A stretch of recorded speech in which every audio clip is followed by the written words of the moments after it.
We're going to start with Godzilla. So back in Godzilla Kingdom of Monsters, Godzilla was hit by a nuke. It was launched by a nuclear submarine, and rough estimates put the average nuclear submarine missile containing like anywhere from 120 150 kilotons worth of explosive power. So yeah, Godzilla survived this, no problem. It's how he got his heat beam in the story as well. I wanted to include this because I don't know, I forget all of their names, but the evil Mothra fairies, they tried mind controlling Godzilla, but Godzilla did not take kindly to it. And he can resist mind control. And these two were pretty formidable. They were able to control Batra and Rodan, who, speaking of which, took Godzilla and dropped him into a nuclear reactor. And I really loved what they did with Batra at the start of this series. Batra with his prism beams after this shot at the nuclear reactor and ignited it. And as you can see, it's a pretty powerful nuclear blast. Godzilla, of course, survived this. So he can consistently deal with nuclear level explosions, but as we'll see soon enough, there is a limit to that. But first, in Godzilla Rulers of Earth, Destroya attacked Godzilla, who had recently fed off a nuclear reactor. But the thing is, and before I get into this, I just want your guys' thoughts here. So IDW Destroya and movie Destroya are not the same creature. I have to ask, if they're not the same exact character, but they are, well, the same, but they're not the same. The one that appeared in the comics is not the one that appeared in the 1995 movie, is pretty much where I'm going with this. Is IDW Destroya's laser horn equivalent, weaker, or stronger than its movie counterpart? Remember, movie Destroya's laser horn nearly cut Meltdown Godzilla in half. So the question is, can the comic book Destroya do it too? And really, I think it could. There doesn't seem to be much of a difference, and I'm going to talk about this again shortly with another character, but I don't really think there's any proof that it's weaker. I don't think there's any proof that it's stronger either. So at this point, I'd say this is on par with movie Destroya's laser horn, which is impressive because IDW Godzilla caught it, and even though he's bleeding from his hand wasn't actually chopped off, and quite the opposite, he then proceeds to snap Destroya's horn clean off. It's a badass moment. So yeah, already, I mean, this Godzilla can withstand nukes. He can pretty much withstand Destroya's laser horn without losing his hand. I mean, he could catch it, with his bare hand. What else can this guy do? So, as I talked about earlier, here's Kiryu Mechagodzilla, and in the Godzilla ongoing comic book, Kiryu scored a direct hit on Godzilla with his Absolute Zero cannon. Godzilla was out for a moment, but he did get right back up, and he was completely undamaged. But not all Godzillas are equal, including ones that look the same. And example here is IDW's Godzilla. It's using the Heisei design, but that doesn't make it the same Godzilla, which means they don't share the same feats. The same standard applies to Mechagodzilla. So is IDW Mechagodzilla's Absolute Zero cannon comparable to movie Kiryu's Absolute Zero cannon? I love these questions. I don't have the exact answer, but similarly to the Destroya laser horn one, I don't see any proof that it's weaker or stronger, but it could very well be comparable. But see, the difference is it's called the Absolute Zero cannon in both the movie and in the comic. So unless there's evidence that it's vastly weaker or so, I have no trouble accepting it as being comparable. So yeah, this Godzilla is strong enough to also withstand absolute zero temperatures. Hence the green check mark. Yay, no outlier. Woo! Back to Godzilla and Batra here. They did have a beam war here that triggered a massive explosion that knocked out both Godzilla and Batra. I really do miss how Batra was originally depicted as being Godzilla's near equal. But the point of this scan is to show that even this Godzilla has limits, and this explosion was able to knock him out. Similarly, after absorbing energy from Godzilla's heat beam, this version of Mechagodzilla was able to use its plasma grenade, and likewise, it was able to incapacitate Godzilla for an extended period of time. Finally, in Godzilla Rulers of Earth issue 12, Godzilla is incapacitated by 3 nuclear weapons, and if memory serves, Godzilla was comatose or hibernating for 5 years because of this. So we at least have a limit to this Godzilla, and it's important to remember that limit. 3 nukes. We'll come back to that in a moment. Oh, this is funny because Godzilla, Monster X, and Space Godzilla had a beam war, and, well, it did not go well for them. Don't cross the streams, but still, it's pretty impressive that Godzilla survived this. Okay, so Godzilla can not only, this Godzilla can not only tank nukes, he can seemingly unleash them. His heat beam, when he's charging up and when he's really pissed off, can be in the nuclear level. Now here's some interesting comparisons here. So Batra, like I mentioned, is pretty much Godzilla's near equal, at least in Kingdom of Monsters. Here, Batra and Titanosaurus are teaming up on Space Godzilla, and Space Godzilla absolutely stomps both of them like they're nothing. So I guess it's a good thing Space Godzilla wasn't there during Kingdom of Monsters, or he would have, well, stomped Godzilla just as easily. And on the right side here, we see Kiryu Mechagodzilla fire the Absolute Zero Cannon, which does nothing to Monster X. Monster X completely no-sells it. Now, why am I doing this? Well, for starters, Godzilla was able to completely devastate Space Godzilla with his heat beam, meaning Godzilla at this point, despite all of his power from Kingdom of Monsters, his power has increased significantly. Not only that, but his heat beam was also able to hurt Monster X, who again just tanked Kiryu's Absolute Zero Cannon like it was nothing.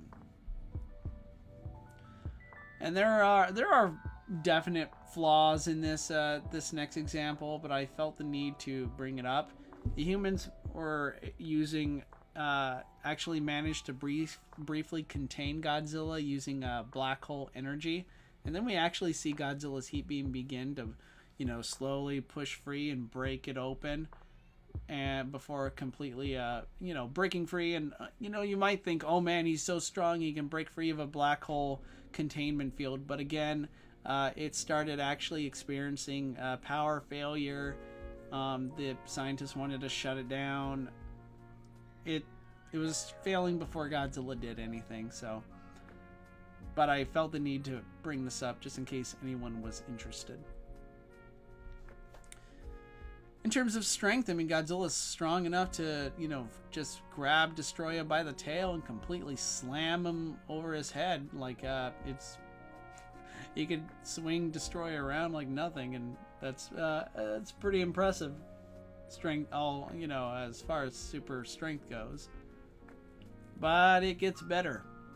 The giant beast there that's like 300 meters tall, that's Magita. I think that's how you say it. Magita. So if you're like, isn't it Magita? No, I think it's Magita. Magita. The final boss in Godzilla Rulers of Earth.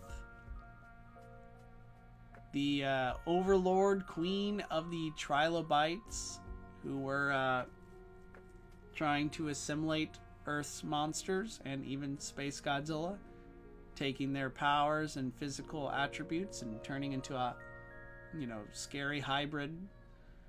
Scary hybrids of them.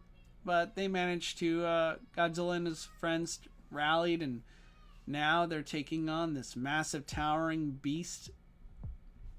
And as they're fighting, I want you to pay close attention to the alien spaceship on the left side here. It's coming down. It literally just flew from space at high speeds, and it strikes Megiddo. Megiddo obviously doesn't like it, but she survives this unscathed. She takes no damage here, and while all the other monsters are pretty much out, they are pretty much some of them look like they're dead. I mean, Kumonga looks like she's about to die. But Godzilla, he's the only one last standing. In fact, it says right here, the king rises, which he was still knocked out by. In fact, you could even see him in the lower right corner here. After Megiddo got hit by the explosion, you could see him being flown back. But he actually rises up, and here he kind of goes Super Godzilla, channels all his energy, unleashes a hyper spiral blast right into Megiddo's face, and then he's now strong enough that he could catch her. And again, her claw here, I mean, she was like just effortlessly sending other kaiju flying with her attacks. Here Godzilla catches it, and now his strength rivals her own, and he unleashes a massive atomic blast. And yeah, he manages to win, but all the other monsters notice that he's pretty much out. A lot of people thought he was dead, but they take him out to sea, and here in the top corner you can see that he's still alive, signaling that he is the ruler of Earth. Okay, now on to Hulk. Hulk 616 is a beast. From the original Secret Wars, here you can see he's supporting 150 billion tons. That's already pretty much above Godzilla's pay grade, I'm not gonna lie. Here's another crazy example from the good old days where he's actually holding a black hole. Some of you might be begging me to call this an outlier. It probably is, to be honest, but I couldn't resist. And of course, when it comes to black holes, everyone's going to be like, but Godzilla survived a black hole, and oh boy. More on that maybe another time. As far as other strength feats go, I mean, here's Hulk pulling tectonic plates. He can hold them together. He can break them apart. Tectonic plates are billions of tons, so that kind of holds up to his Secret War feat. And when Hulk really cuts loose, he can pretty much not only smash planets, but blow them up like Death Star, Alderaan level. I know I'm going through this a little bit faster than Godzilla, but I kind of feel like this all pretty much is giving you an idea of where this fight is quickly heading. Here's Hulk fighting the Sentry. The Sentry is basically the Marvel's most, I think their most recent Superman take. Only the Sentry is, he's crazy, but also crazy powerful. I mean, this guy he's considered to be one, I'd say in the top maybe 5, maybe top 3 most powerful superheroes on Earth, and definitely one of the most powerful characters in the Marvel universe. And Hulk can actually, in his in his world breaker form here, actually won this fight.